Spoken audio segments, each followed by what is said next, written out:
Pop Politics. Yay, it's good to be back. Yes, it is. We've got a lot to talk about this week. First yes, on our do. list Take us away, Bergie. Oh, man. I hate that nickname. All right, first on our list is The Last Jedi premiere, which was last Saturday.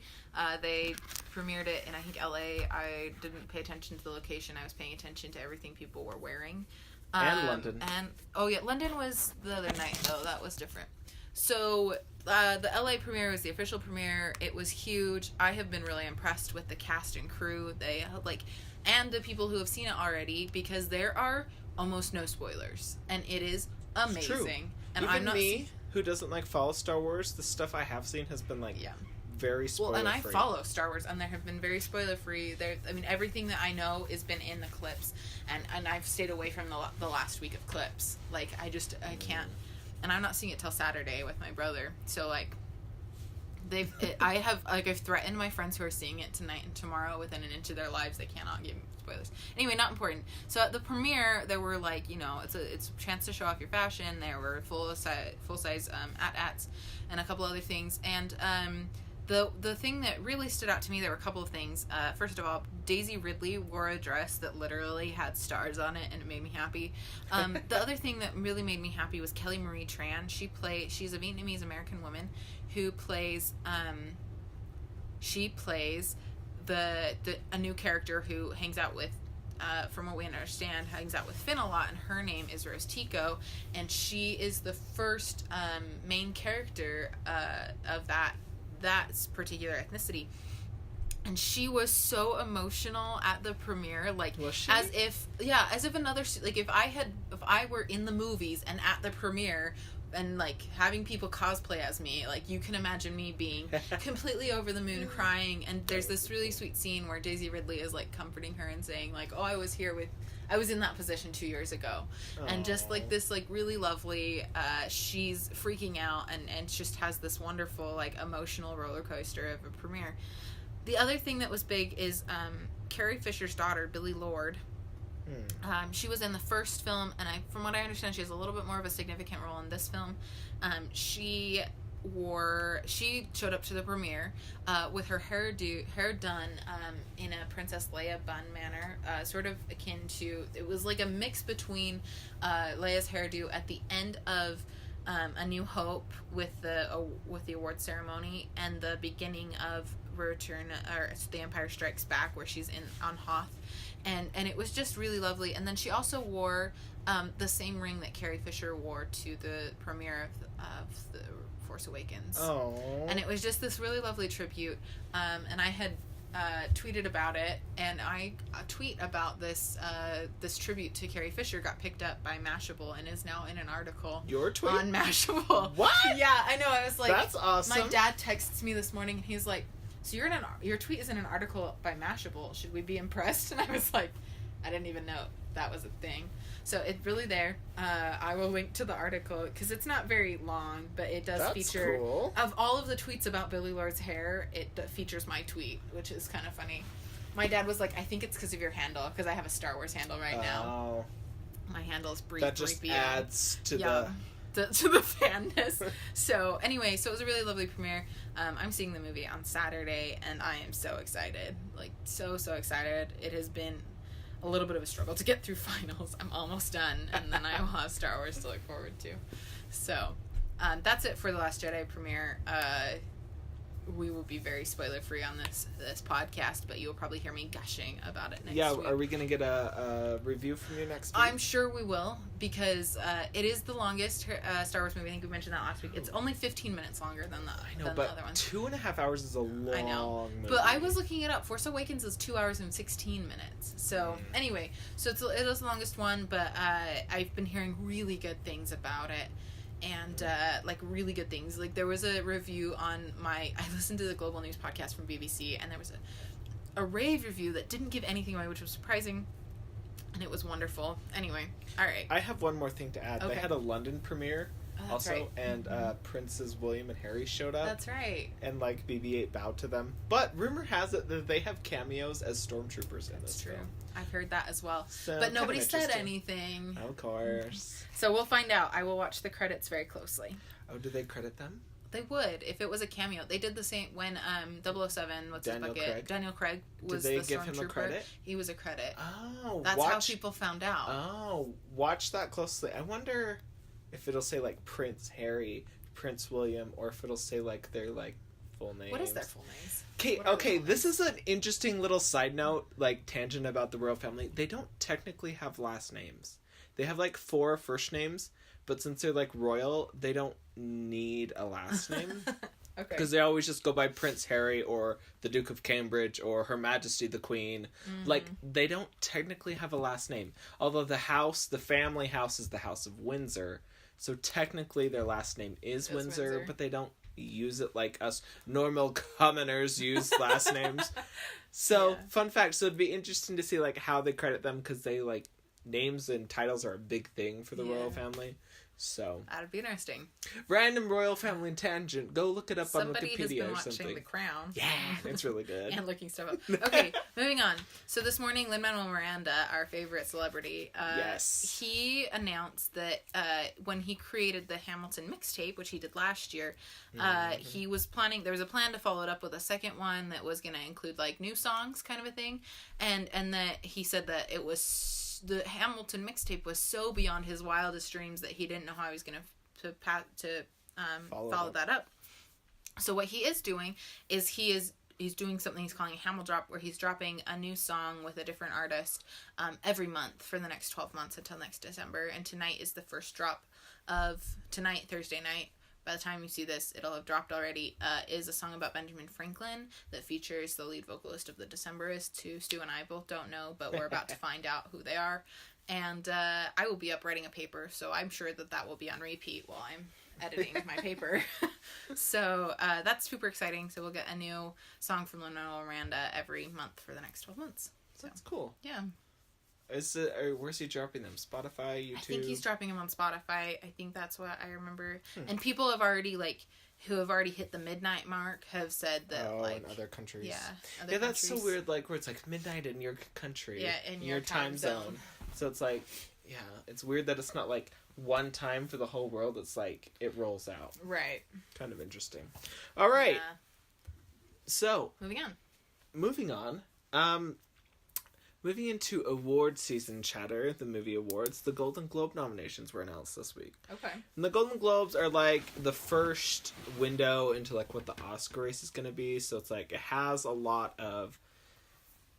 a lot of what's the word I'm thinking of? There's hype? A lot of hype and chatter. Yeah. Because it's like usually what happens at the Golden Globes is like a good precursor for the Oscars. So just some quick highlights on the movie side. The Shape of Water has 7 nominations. The Post and 3 Billboards Outside Ebbing, Missouri have 6. An interesting nomination.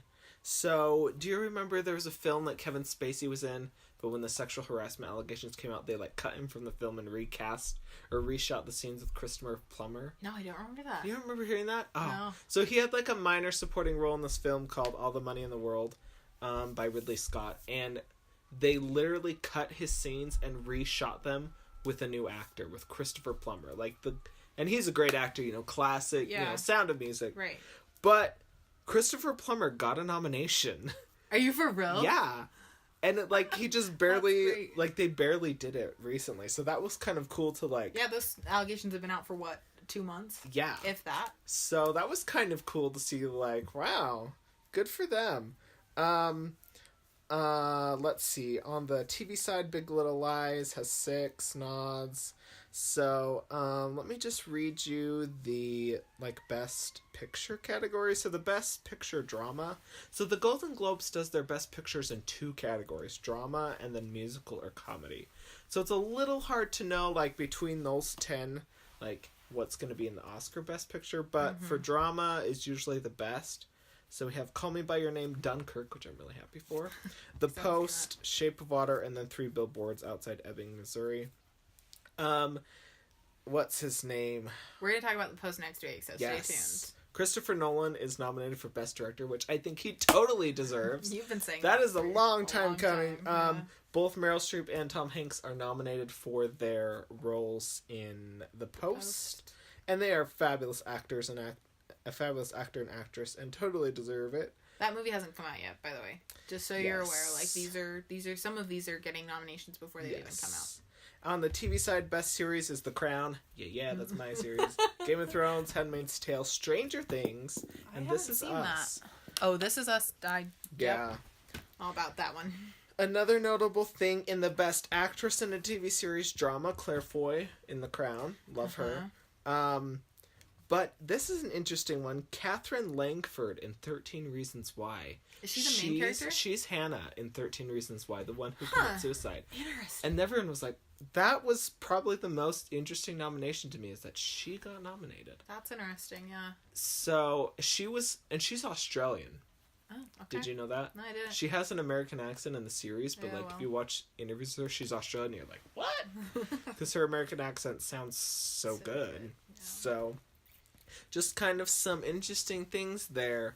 So, speaking of Netflix, Netflix released like their year-end. They always do this. And people are freaking out about like, because it shows it shows like what shows were binged, how many hours. They called out like 18 people who watched The Christmas Prince.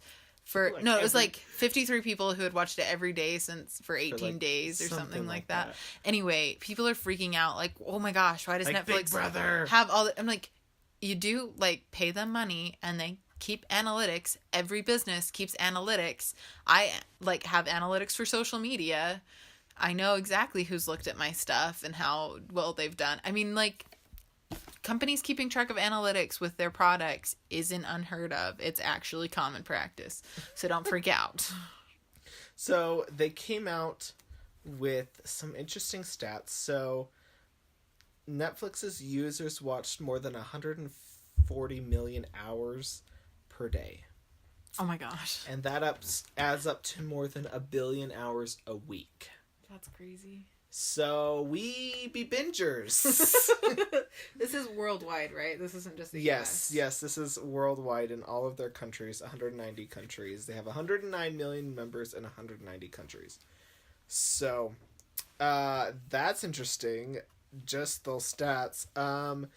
The most binged were American Vandal, 3%, 13 Reasons Why, and with an E, Riverdale, which I know is you like. I do like that one. It's good. Ingobernable, which must be a Spanish thing. Travelers, The Keepers, The OA, and The Confession Tapes.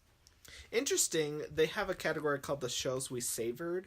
The ones that, like, fans, like, took a while to watch and enjoy. And The Crown was the number one.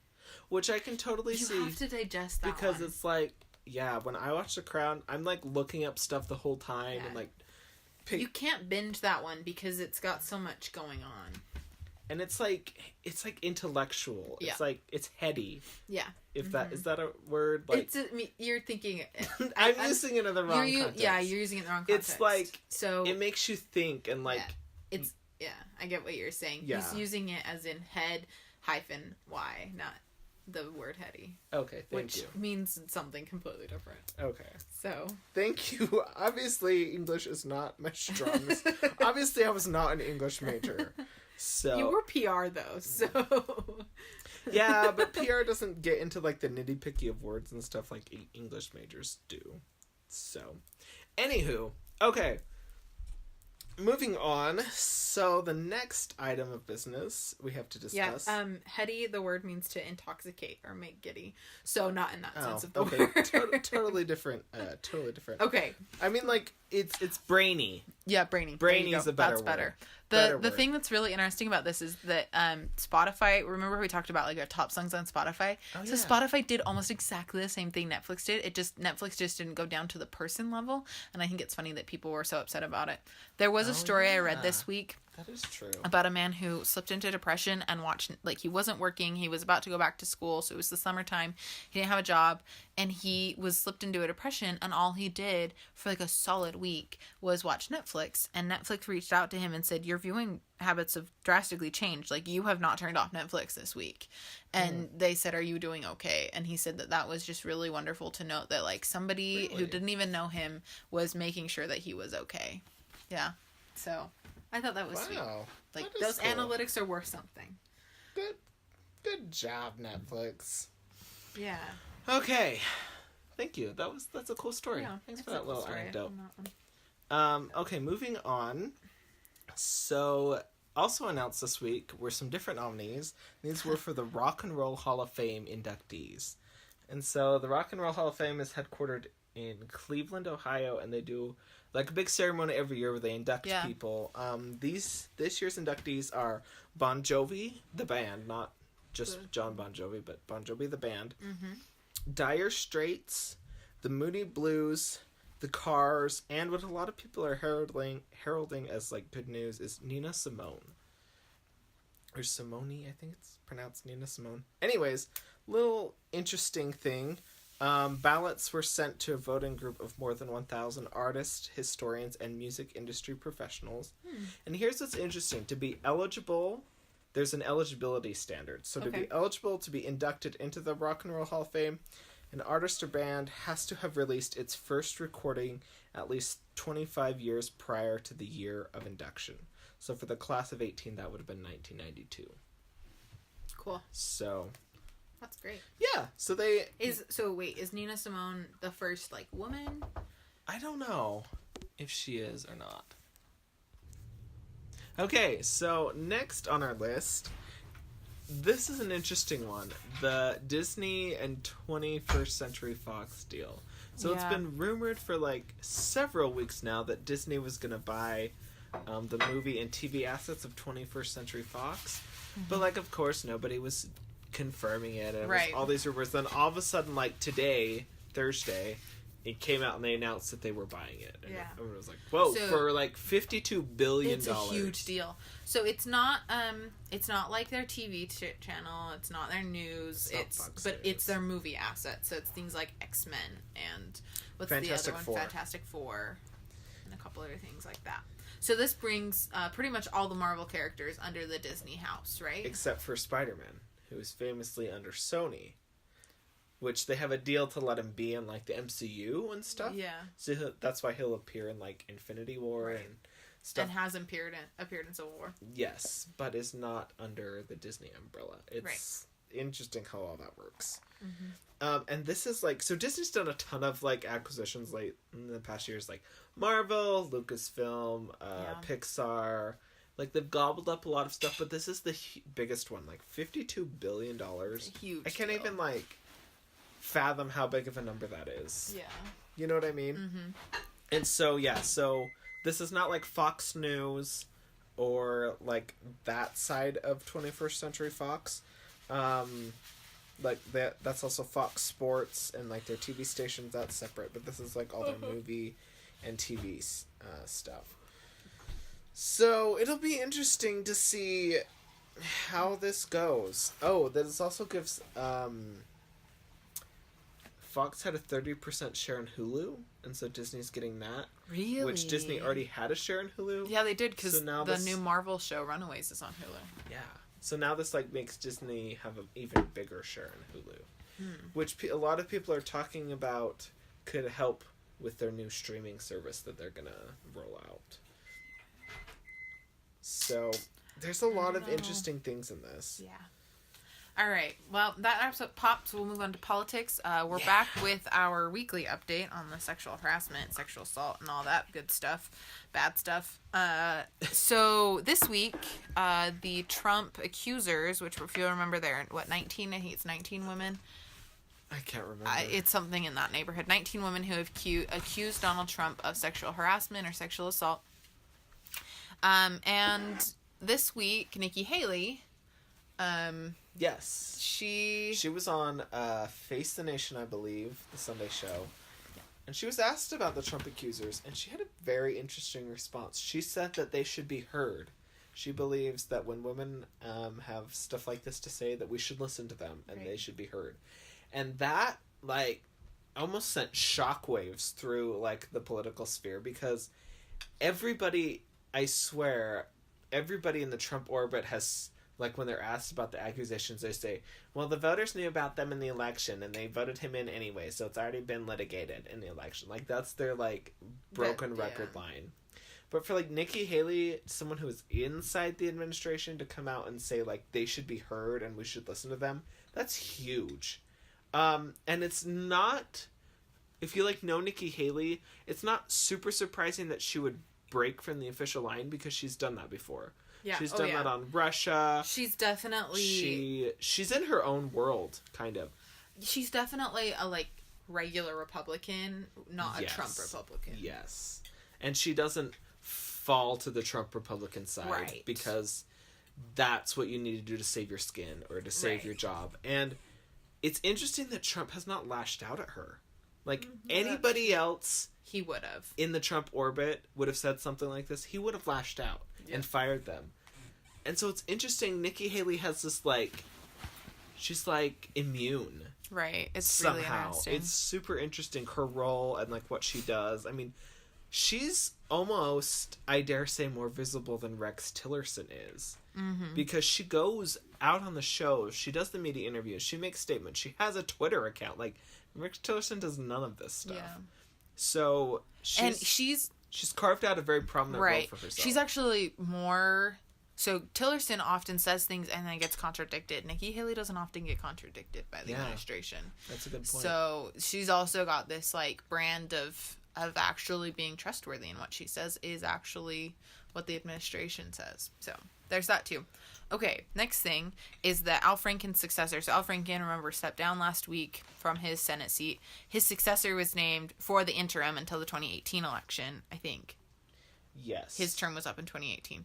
Yes. So until the 2018 election, I'm going to say the wrong state name. Minnesota, right? Yes. The Minnesota governor has named his lieutenant governor, Tina Smith, to that position. She's a long time... what's the word I'm looking for? Wow. Liberal? Progressive? No. Democrat? She's a long time... Loyalist? For the governor, she's been a long time... Aide and... Staffer? Trusted advisor. Advisor. That's the word I'm looking for. All those words you said too. But I was looking for advisor. So I think she'll be pretty good. Have you read more about her than I have? I haven't. All I know is that she was named and she's planning on running for re-election in next year's election. So she's in the interim is planning to run for a full term next year. So that's all I know about her. Yeah. So the other thing that is important to remember about all of this is that Senator Kirsten Gillibrand is really an advocate for all of the Me Too stuff coming out, and she's been the one that's she works very actively to try and get sexual assaulters held accountable for their actions, and she was the one who led the campaign against Al Franken and stuff like that. So Trump called her out this week in a tweet that was seen as I don't remember how they described it. It was not seen as a good move, first of all, and second of all, it has insinuations that could be construed as sexual harassment, and it's just a bad tweet. And so Trump has been called out multiple times about this. Senator Gillibrand has said, you can't intimidate me into being quiet anymore. Not even anymore. You can't intimidate me to be quiet. And, he just has this way of, it's kind of a crude tweet. It doesn't, it's not explicitly crude, but it is kind of a crude tweet, and I'm not going to read it. But it's, it's unfortunate that our president would say those things about a sitting senator. So... Yeah, and of course Sarah Huckabee Sanders was asked about it, and she said, only if your mind is in the gutter would you read it like that. No. But Senator Gillibrand was asked about it in a press conference, and she said, this is a sexist move trying to silence my voice, and I will not be silenced. She was she was calm, she took it in stride, but she said, you know what, I'm gonna still doing what I do, and she was she stood up for herself, and I was unfortunately, she's used to that kind of thing. Yeah. Which is saying something about the system. And the people in the system, not really, anyway. Okay, so moving on from that stuff, the next thing on our list is net neutrality. Today, the FCC, they voted to repeal net neutrality. And net neutrality, if you don't know what net neutrality is, it's the idea that all... internet traffic should all be treated equally. So, the Netflixes, the big corporations of the world, can't pay internet providers like Comcast or Verizon to speed up the connection to their website in lieu of, other websites. So, So you can't charge somebody for a faster connection or slow down like the smaller sites that can't afford to pay for a faster connection. So Obama put this net neutrality in place. The Trump administration wants to repeal it. It goes to Congress now because they vote. The council, the FCC council, it's like 8 people or something like that. It's extremely small. They voted to repeal it. If this goes away, if net neutrality goes away, then like sites like Netflix and YouTube have the opportunity to pay for a faster connection with respect to Comcast or whatever internet provider you use. The worry is that smaller companies will not have the ability to pay these exorbitant fees, and therefore, like, you will be sitting on the loading bar forever trying to get into these websites that you need to use. So we'll see what happens when it goes to Congress. The fight isn't over yet, but it's kind of a big deal. It's a bigger deal than you think it is. So, next thing. That was a good... I try. For that primer. I try. Oh, the next thing is mine. So, we talked about last week that Trump announced that we would be recognizing the Jerusalem as the capital of Israel. Right after he did that, though, I didn't notice this the first time a couple times I read the story. He also signed the waiver that says we're not moving our embassy to Jerusalem yet. So, and for another 6 months, right? Yeah, it's for another 6 months. The thought is, and Tillerson, like, the State Department still isn't recognizing people who are born in Jerusalem as Israeli citizens, and the plan is, like, there's no plans to move the embassy in 2018. So, I don't know, it's a pretty symbolic move, but it has had really severe repercussions. There have been riots that have ended in, I think there's been at least 1 death. There's been stabbings. There's been a whole bunch of turmoil in the Middle East. Turkey. So there's a meeting of the Arab states. It was held in Turkey, and as part of that meeting, the Palestinian leader said, like, the United States can no longer be considered a neutral arbiter of peace between Israel and Palestine. And so, because the Palestinians are encouraging the world to recognize, I think it's East Jerusalem as the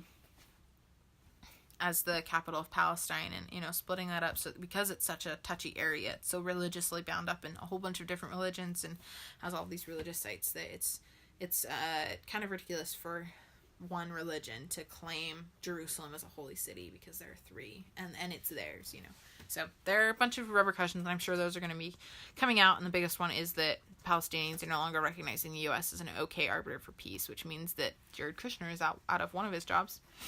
So that's exciting. All right, next week. Next thing. Not next week. We're not. Wow. I want it to be next week so bad. So the next thing is longtime Trump aide Omarosa. Who knows what she does? AKA the only African American in the administration, pretty much, was fired or resigned this week. It's not 100% clear which one. I've been hearing that she was, like, escorted out by security. Yeah, okay, so and was here's fired the thing. by Kelly. Exactly. Okay, so all of a sudden it came out one day that she was fired by John Kelly, was escorted from the premises by security. Yeah. But then she comes out and says she resigned. Yeah, that's her saving So, yeah, nobody really knows what happens there. She had... Nobody in, like, recent months really knew what she did. Well, yeah, but she had some weird title called... on The Apprentice anyway. Like, she was. She was on The Apprentice, and then... She was known for being nasty on The Apprentice, too. Like, she was known for being really mean. And, like, has ever since The Apprentice has, like, worked for the Trump organization for a while and followed him into the White House.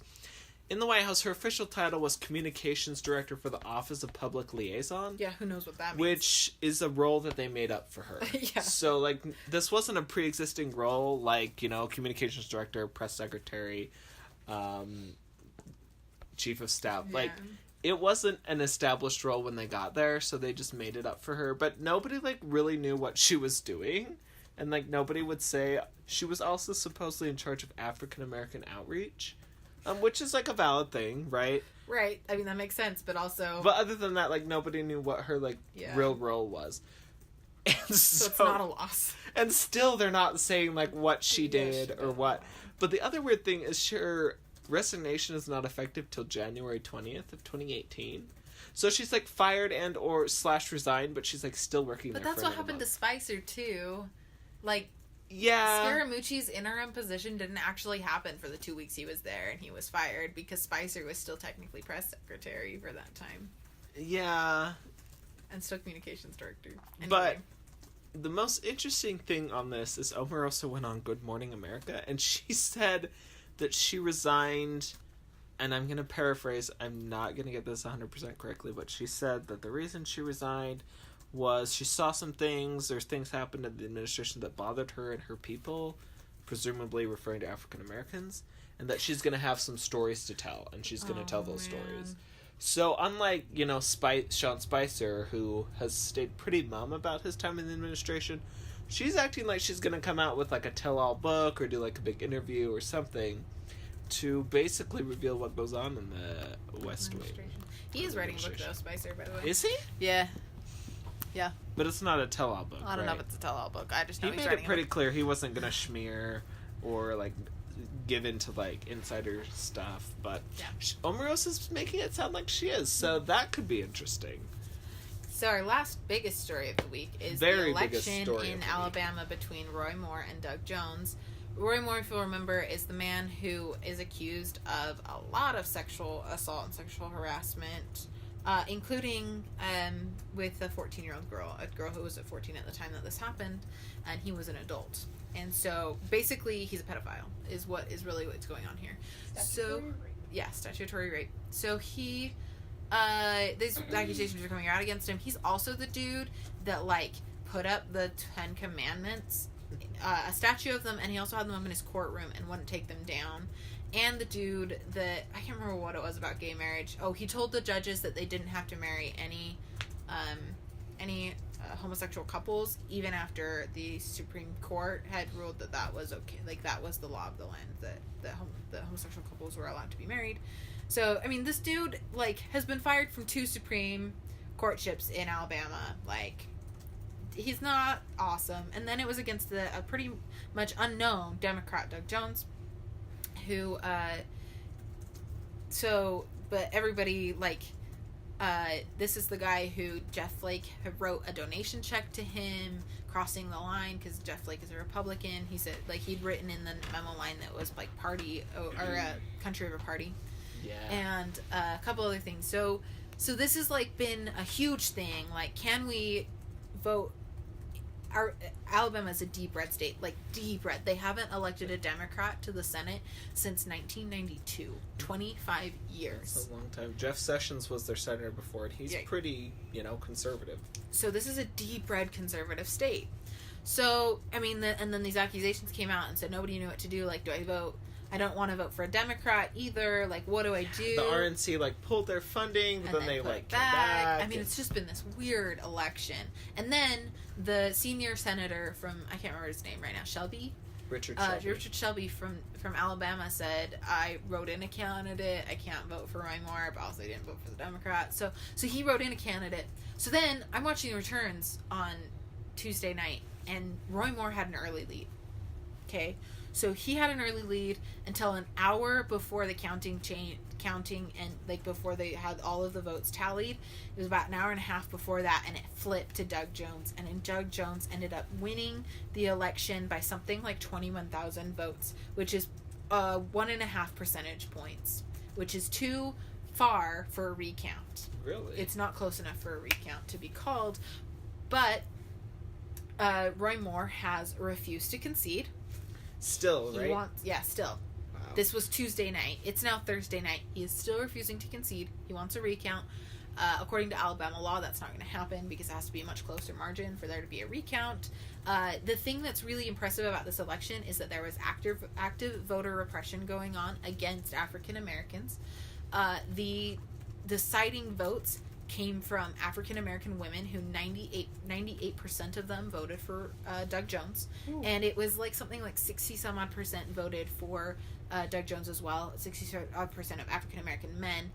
Unfortunately, white men and white women voted for Roy Moore in the majority. There were a lot of write-ins. It was like 5% write-ins, 22,000 No, that's not right. It's 2%, I think.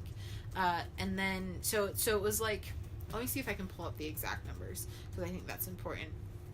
But it was a really close race, and really he pulled it out in the last couple of hours, and it's been this like huge thing. But Doug Jones, like literally, they went out and canvassed. He gave this really great speech when he won, and it's a big thing. Let's see if I can find the returns. Anything you want to add? Yeah, while you're looking that up, I think the biggest, a lot of people are like, why have been asking me, like, why is this Alabama Senate race such a big deal? Because if you, like, follow any national media, they have really been honing in. And the big thing is like, this is one of the first elections in the post-Trump era. So, the Steve Bannon and the Donald Trump wing of the Republican Party was really on display here, because Steve Bannon totally went all in on Roy Moore. Trump went in on Roy Moore, not 100%, but he did support him. And so this was kind of the big, almost, a lot of people might call it, or you could say like a referendum on Trumpism, or like the Steve Bannon version of Republicanism. And so that was why it was such a big deal, is because these special elections could be a sign of what's to come in the midterm elections next year. Yeah. And with Doug Jones winning in Alabama, that narrows the Republicans' majority in the Senate to, I believe it's 51 to 49, right. Which is like a razor-thin majority in the Senate. Right. So now, on any given piece of legislation, they can only afford to lose one vote in order to use the vice presidential tiebreaker, and they can't lose more than 2 votes for them to pass any measure, really. So what they're doing now is that, if you remember the tax bill, they are rushing that through. Like, it was in conference this week. Apparently they've come to some sort of conclusion. They still haven't released it, especially to the Democrats. Like, it was only Republicans in the room to put that bill together. So they have to take the House version and the Senate version and put them together in something that's compromisable.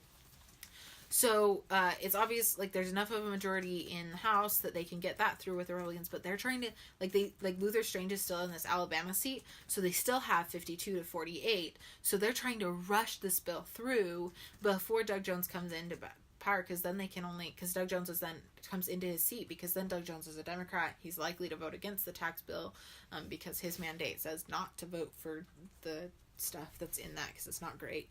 And so they're rushing it through. The vote is supposed to be next week. They want it done before the Christmas break. They also want it done because it'll be one win that Trump can do in his State of the Union address. Also, the one thing that is really important to know about the changes in the bill, and I haven't read all of them, but the one that is most directly affecting me in the future and other people I know is that possibly me as well. Yeah, in the House bill, they were going to allow graduate tuition waivers to be taxed. So I don't remember if I talked about this, but it's basically like you get a scholarship or an assistantship, like you are paid. It's not necessarily scholarships, but it is assistantship. So if a student's tuition is waived because they are going to be teaching some sort of undergraduate level course, that money can be taxed. And of course, if your tuition is waived, you never see that money as a graduate student. That just automatically gets applied to your tuition. And so all of this tax deducted money for your tuition is coming out of pocket. And for people that have $40,000 a semester, $40,000 tuitions per semester, that's $4,000 that graduate students don't have. So that's not in this conferenced bill, because the Senate didn't have it in their bill, and it's actually a terrible thing. They've done a couple other things. I haven't read up on it. I would definitely, because I'm not a tax bill expert, you should definitely go read the analysis from your news source of choice. NPR always does a really good job, and so does the Washington Post, and those are my trusted news sources, but that's not necessarily for you. But that's the thing about this Alabama thing, is that the Doug Jones was a surprise. And the Democrats are touting it as a win. It's actually pretty thin for such a terrible candidate on the Republican side, but it is a deep red state. Another interesting thing is a lot of, like, establishment Republicans are, like, are happy that Doug Jones won. Oh, yeah. Which is, like, unheard of. Our Lieutenant Governor, Spencer Cox, is happy. Like, I've been seeing lots of Republicans tweet about it and say, like, good job, Alabama. Thank you, Alabama. And that is so unheard of in today's polarized party scene because, like, in no universe before Roy Moore would a Republican be happy to see a Democrat win a Senate seat. Like, but in no universe. So many Republicans that were against him. Yeah, and it's the more middle astounding. of the road Republicans are the ones saying this, but a lot of them, like Meghan McCain, who was John McCain's daughter, basically said to Bannon, like, this is what's up, like. Because Bannon had said something before that he said there's a special place in that place, you know, South. The bad place. The bad place. If you watch The Good Place. Oh, man. So Bannon had said there's a special place in that place for the Republicans who don't vote for Roy Moore. He said that about Ivanka. Gosh. And Spencer Cox was like... I don't remember what he said. He said really something say that on like Twitter. Yeah, he did. He said or I don't know where Bannon said it, but Spencer Cox said something about it, and it was funny. And Spencer Cox is just a really great Republican politician. Okay, so the final margins. While we're looking at this tweet, Jones is the Democrat. He got 49.9% of the vote, and Moore is the Republican. He got 48.4% of the vote. And then there was a total of 1.7% write-ins. So that's actually a big deal. I've actually seen some gerrymandering maps, and if this had been a House race, right? The Alabama district is so Alabama is so gerrymandered that if the same people had voted for the same party, there are eight House Republicans. There are 8 House seats in Alabama, and 7 of those would have gone to Republicans, and only 1 of those would have gone to Democrats, even though people voted majority Democrat. So that's fascinating. Did you find the Spencer Cox tweet? No. Let me see if I can find it. Yeah, I don't know if we'll...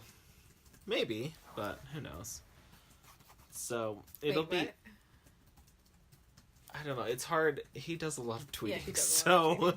Let's see if I can find it. See if you can find it. But some final thoughts while you're looking that up about this Roy Moore thing and the Alabama special election is this is also the trend that happened in the Virginia governor's race a few months ago, where the Democrat also won, a more centrist, kind of middle of the road Democrat, which was also a big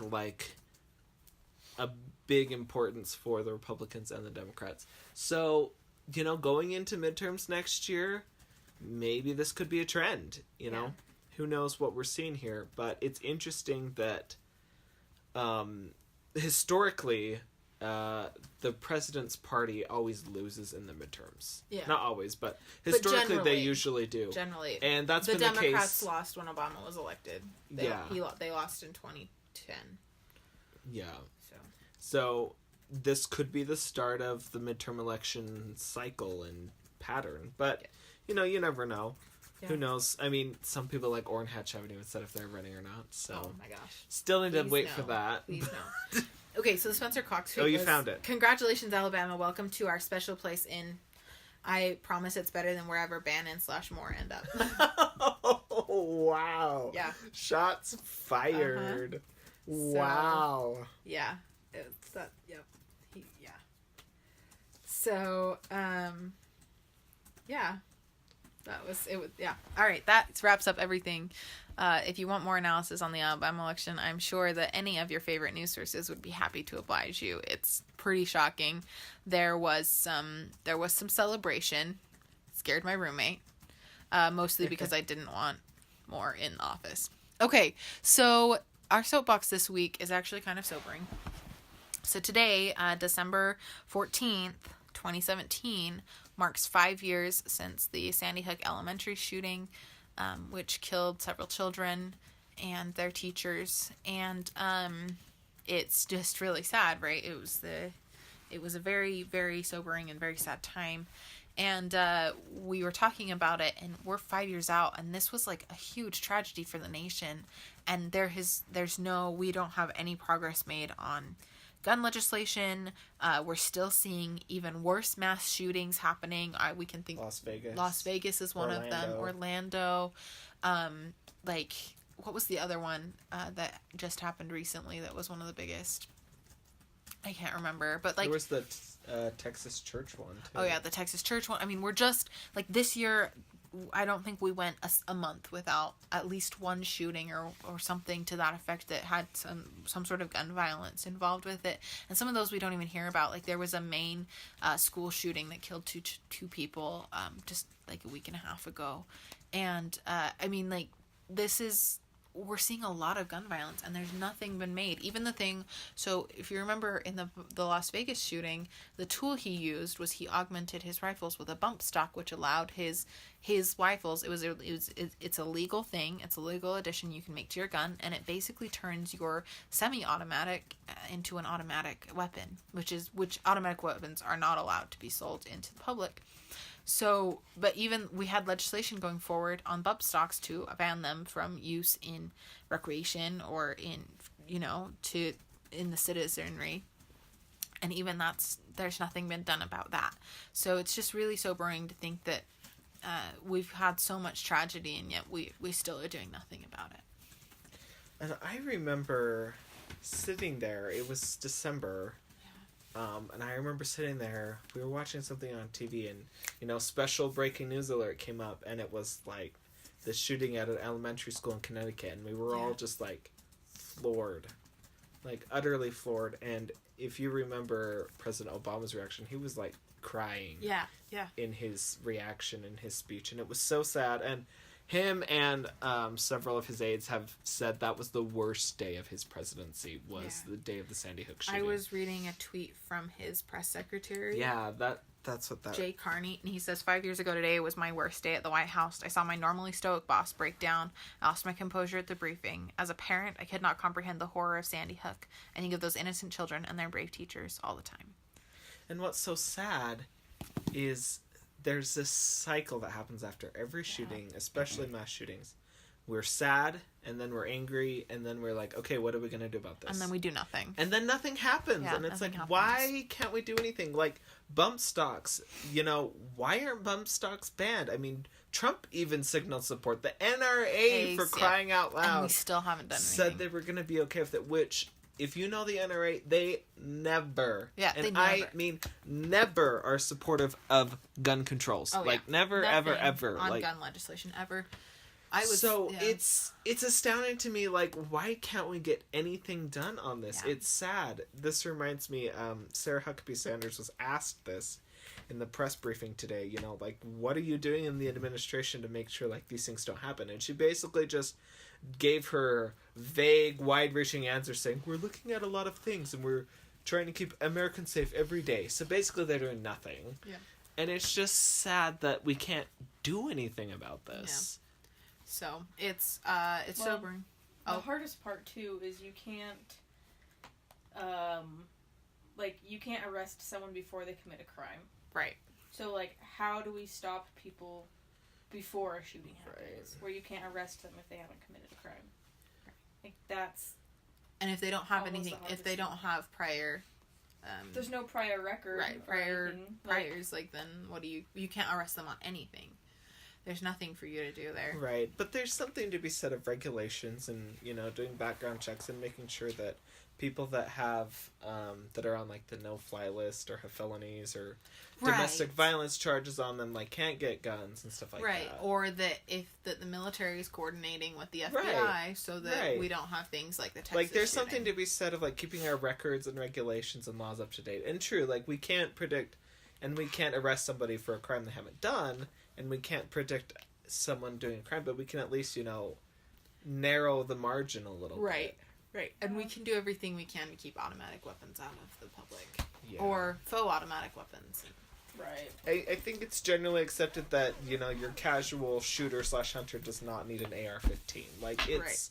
Or a bump stock, for that matter. It's pretty much generally accepted. Like, sure, you can have your rifles and your shotguns and your pistols, like...